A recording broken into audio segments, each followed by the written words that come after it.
Steve Harvey has spent more than a decade on the Family Feud stage. He has laughed with families, cried with families, and shared moments that have touched the hearts of people all around the world. But there are some things that even Steve Harvey will not tolerate. And on a Tuesday afternoon in May 2024, a husband crossed a line so cruel, so personal, and so deeply hurtful that Steve did not just respond. He shut the man down in front of 200 people and a national television audience. Because when this husband turned to his wife and laughed at her weight on live television, Steve Harvey looked at him and said something that every person watching would never forget. What happened next left the audience in tears and reminded the world that some things are never a joke. Now, I need to warn you. This story is going to make you angry. Then it is going to make you cry. And then it is going to make you believe in the goodness of people again. If you are not subscribed to this channel yet, hit that subscribe button right now and turn on the notification bell.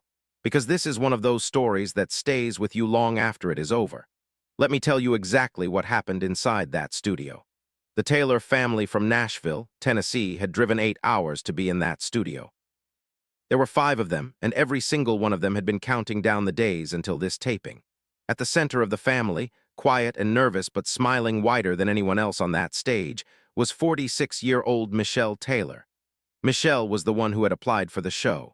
She was the one who had organized the family video audition. She was the one who had picked out matching outfits for everyone. Family Feud was her favorite show in the world, and standing on that stage was a dream she had carried for years. Michelle was a kindergarten teacher at Woodlawn Elementary in Nashville. She had been teaching for 19 years. She was the kind of teacher that children remembered for the rest of their lives, the kind who learned every student's name on the first day, the kind who kept extra snacks in her desk for kids who came to school hungry. The kind who stayed after hours to tutor struggling readers because she could not stand the thought of a child falling behind. She had been named Teacher of the Year twice. Parents specifically requested her classroom. Former students came back to visit her years after graduating. Michelle Taylor was beloved, and she earned that love every single day. But there was one place where Michelle did not feel beloved: her marriage. Her husband, 49-year-old Craig Taylor, worked as a warehouse supervisor for a distribution company. Craig was a loud man who liked attention and liked being the funniest person in the room. He had a habit of making jokes at other people's expense, and his favorite target, the person he mocked more than anyone else, was Michelle. Specifically, her weight. Michelle had gained weight over the years. That was a fact she knew.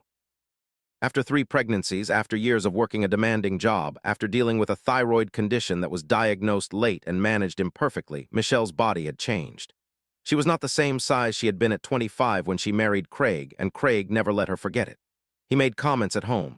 He made comments at family barbecues. He made comments in front of their friends at church, little jabs disguised as jokes.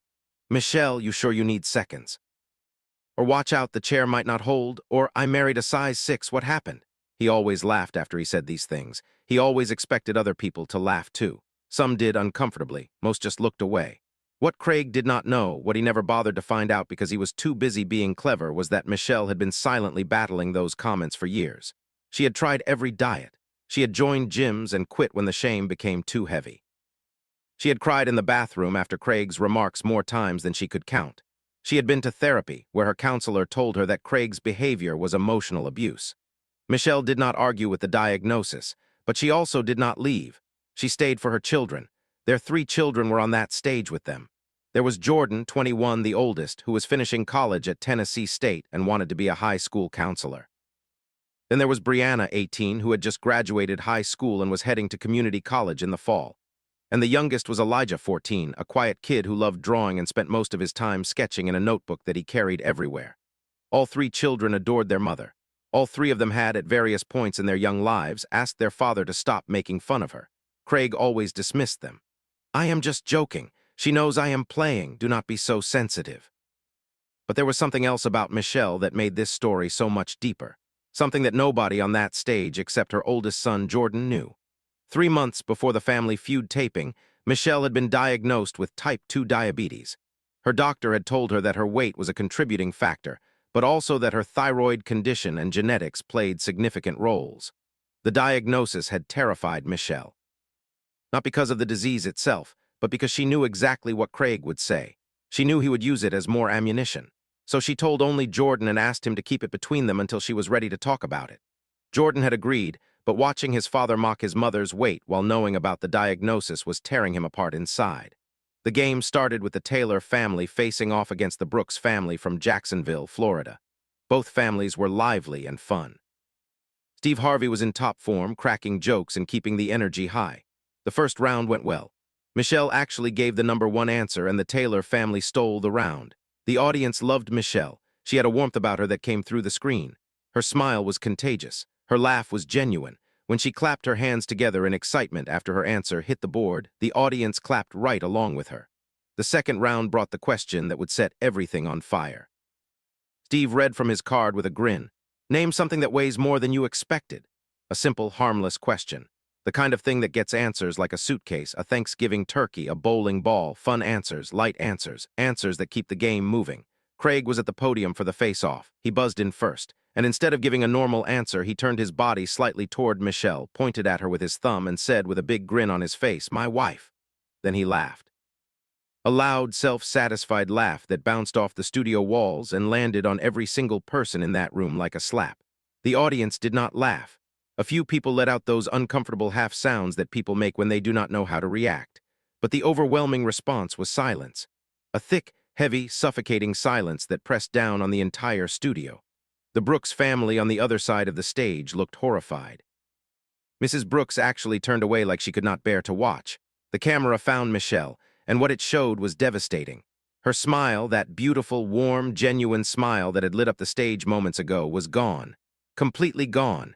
In its place was something that was hard to watch. Her lower lip was trembling. Her eyes were filling with tears. Her hands, which had been clasped together in excitement just seconds earlier, were now gripping the fabric of her dress, squeezing it like she was trying to hold herself together. She did not say a word. She just stood there, absorbing the humiliation in front of 200 strangers and cameras that would broadcast her pain to millions. Brianna, the 18-year-old, immediately put her arm around her mother. Jordan's face turned to stone. Elijah, the 14-year-old artist who barely ever spoke, looked at his father with an expression that no parent should ever see on their child's face. It was not anger, it was shame. Steve Harvey's face changed in an instant. The smile vanished. The playful eyes went cold. He stood behind that podium and stared at Craig Taylor the way a man stares at someone who has just done something unforgivable. He did not blink. He did not move. For what felt like an eternity but was probably about 4 seconds, Steve Harvey just looked at Craig, and in that look was every ounce of disappointment and disgust he was feeling. Then Steve spoke. His voice was low and steady, which somehow made it more powerful than any shout could have been. "I am going to need you to repeat that, because I want to make sure I heard you correctly. Did you just make fun of your wife's weight, on my stage, as your answer, in front of your children?" Craig's grin started to fade. He looked around the studio, searching for someone who thought it was funny. He did not find a single sympathetic face. "Come on, Steve," he said, trying to keep his voice casual. "It was a joke. She laughs at that stuff all the time." He looked back at Michelle. "Tell him, babe, you know I am just playing." Michelle did not look up. She did not defend him. She did not tell Steve it was okay. She just stood there, her daughter's arm around her shoulder, staring at the floor, tears now falling silently down her face. Steve shook his head. "Sir, let me tell you something. I am looking at your wife right now. Does she look like she is laughing? Does she look like she thinks it is funny? Because what I see is a woman who has been hearing this kind of thing for so long that she does not even fight it anymore. She just absorbs it. And that is one of the saddest things I have ever seen on this stage." The audience broke into applause. Steve raised his hand to stop them. He was not done, not even close. "Let me tell you what I see when I look at your wife. I see a woman who got dressed up today because she was excited to be here. I see a woman who organized this entire trip for your family. I see a mother whose children are standing closer to her right now than they are to you, and that should tell you everything you need to know. I see a beautiful woman, a beautiful woman.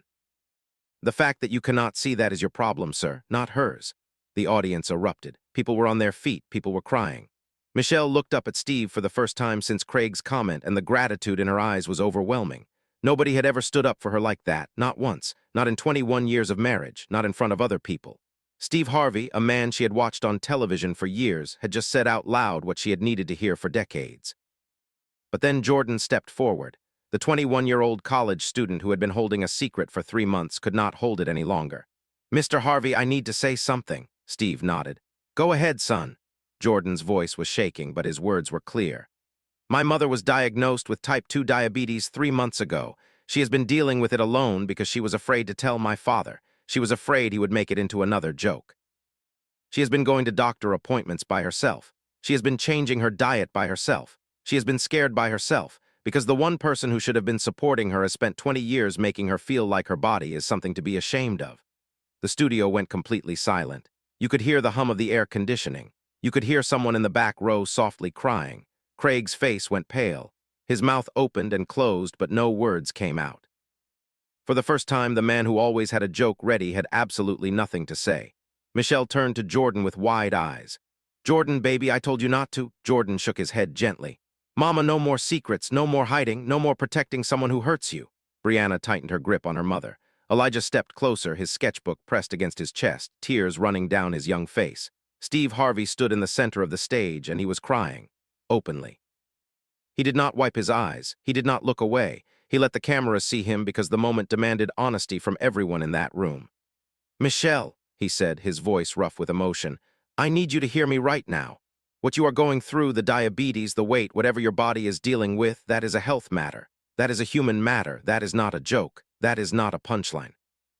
And anyone who makes you feel ashamed for what your body is going through does not deserve to stand next to you." He turned to Craig. "Sir, your wife has been battling a serious health condition alone because she was afraid of you. Not afraid you would hit her, afraid you would laugh. Do you understand how terrible that is? That your wife would rather face a life-changing diagnosis alone than hear one more joke from you about her body. You need to sit with that.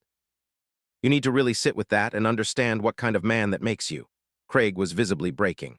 His shoulders were shaking, his eyes were red. The bravado, the confidence, the need to be the funny one, it was all stripped away.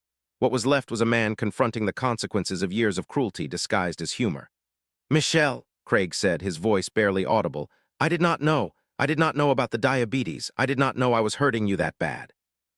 "I thought," Michelle finally looked at him.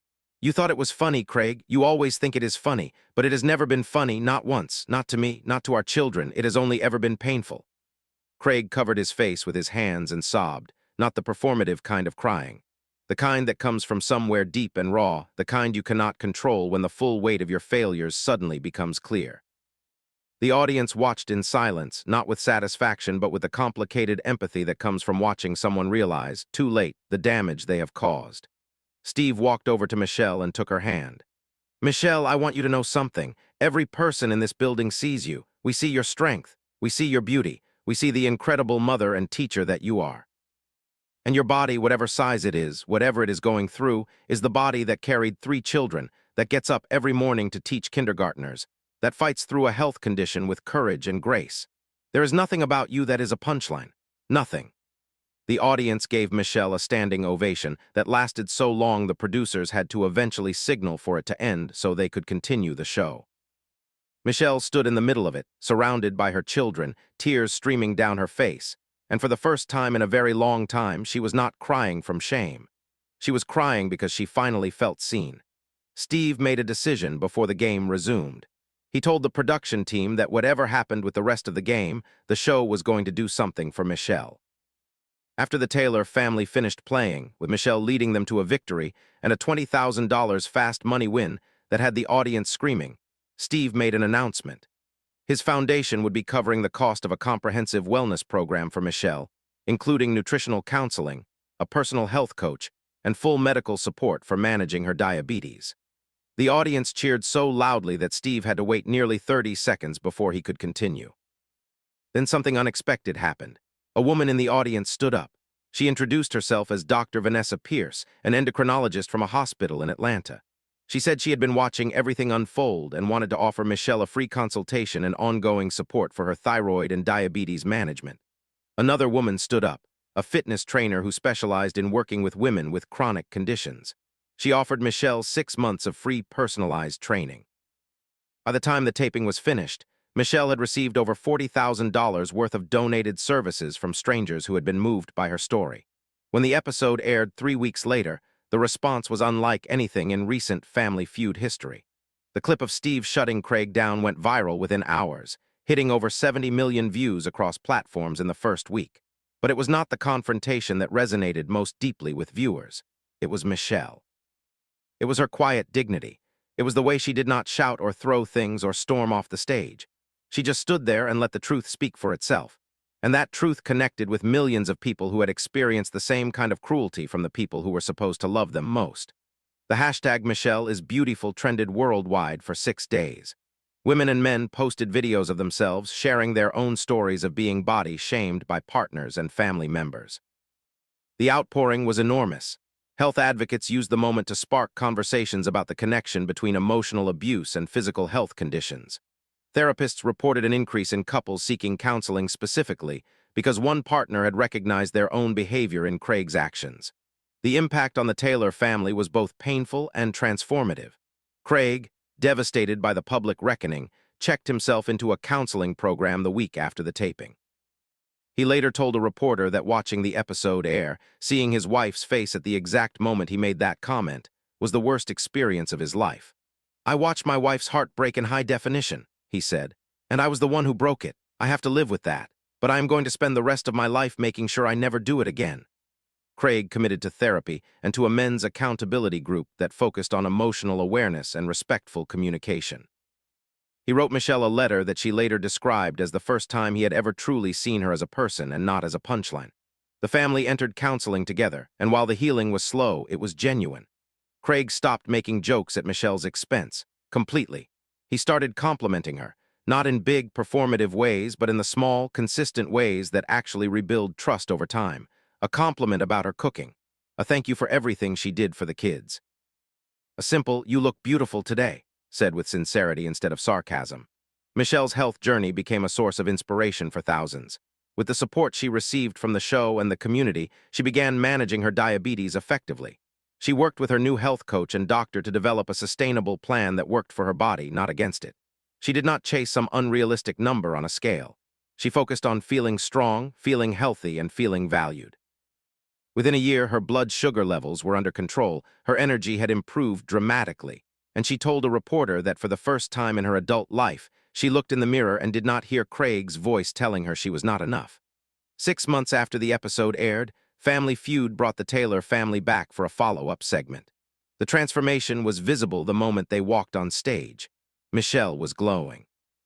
Not because she had lost a specific amount of weight, but because the heaviness she had been carrying inside was finally gone. She stood taller, she smiled wider, she spoke with a confidence that had been buried under 2 decades of ridicule. Steve noticed it immediately. "Michelle," he said, "you look like a different person." Michelle shook her head gently. "I am the same person, Mr. Harvey, I am just not hiding anymore." The follow-up revealed that Michelle had started a support group at her school for parents dealing with body image issues and chronic health conditions. She called it More Than a Number, and it met every other Wednesday evening in her kindergarten classroom. The group grew from 6 members to over 40 within 3 months. Parents sat in tiny kindergarten chairs and shared their stories while Michelle served homemade tea and reminded them that their worth was not measured in pounds. The local school district adopted the program and began rolling it out to other schools. Elijah, the quiet 14-year-old artist, created something that became one of the most shared images associated with the story. He drew a portrait of his mother standing tall with light radiating from her, surrounded by her children. At the bottom, in his careful handwriting, he wrote, "My mom is not a joke. She is the light." Michelle had it framed and hung it in her classroom. A photo of the drawing went viral, and print requests poured in from around the world. Elijah donated all proceeds to a diabetes research foundation. Steve Harvey spoke about Michelle on his radio show, in interviews, and at speaking events for months after the episode. He called her one of the strongest people he had ever met. "Michelle Taylor taught me something that day," Steve said.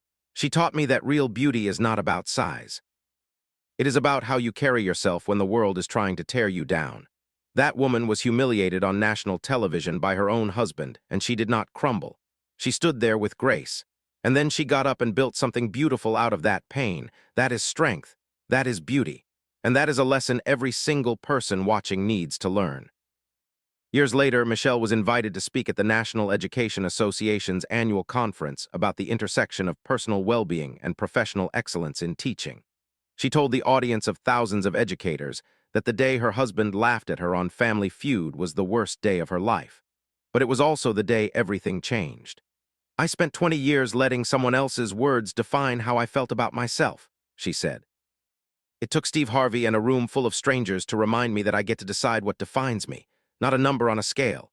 Not a comment from someone who should have known better. Me. I define me." Craig, sitting in the audience at that conference, stood and applauded his wife with tears running down his face. It was a moment that captured something rare and real. A man watching the woman he had once diminished now commanding a room of thousands and being genuinely, humbly proud of her. The story of Michelle Taylor became one of Family Feud's most impactful moments.